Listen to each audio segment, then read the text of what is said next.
मित्रांनो, आज आपण आलोय ते मुक्काम पोस्ट बेळुंकी, तालुका जत, जिल्हा सांगली या ठिकाणी गावचे शेतकरी आहेत श्री दत्तात्रय चव्हाण साहेब. त्यांच्या प्लॉटवर आपण आलो. या ठिकाणी आपण कन्सल्टेशन पूर्ण केलं होतं आणि आता डाळिंबाची लागवड करून आपण आता ड्रिपर मारतोय. आता ह्या व्हिडिओ पाठीमागचा मुद्दा आहे की कसं राहतं, रान जे आहे ती कुणाचं लेवल राहत नाही, मग चढ उताराची बाजू असते. त्यासाठी विषय काय करायचा शेतकरी बांधवांनो, अशा पद्धतीचं पीसी ड्रिपर या ठिकाणी बाजारात भेटतात. तर पीसी ड्रिपर म्हणजे काय, तर प्रेशर कंपन्सेटेड, म्हणजे कंपनीत प्रेशर हा याचा सेट केला जातो.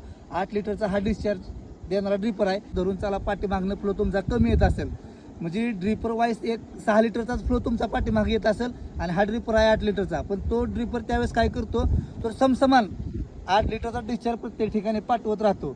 त्यामुळं चढ उताराची तुमची बाजू असेल, एक समान पाण्याचा फ्लो जर पाहिजे असेल तुम्हाला, तर अशा पद्धतीचं तुम्ही पीसी ड्रिपर तुम्ही बसवू शकता. एकदम बसवायला पण एकदम सोप्या पद्धतीनं अशा पद्धतीनं या ठिकाणी बसतात. तर तुम्ही जरी नव्यानं ड्रिप करत असाल तर पीसी ड्रिपरचा उपयोग करा, जेणेकरून तुम्हाला फायदा हा 100% होईल.